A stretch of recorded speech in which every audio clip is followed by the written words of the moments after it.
Merong mga tao, kaya lang naaalala ang Diyos pag nahihirapan, pagka walang pera, pag may bagyo, pag may lindol, pagka meron silang mga nararamdamang mga kahirapan sa buhay nila, bawa nawala sa trabaho, saka lang nakakaalala sa Diyos.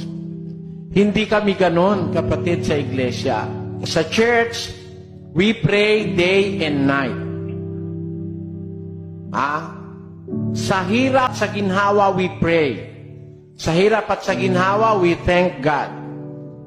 Alam mo, ang aming doktrinang sinusunod, pagkagising namin, we pray.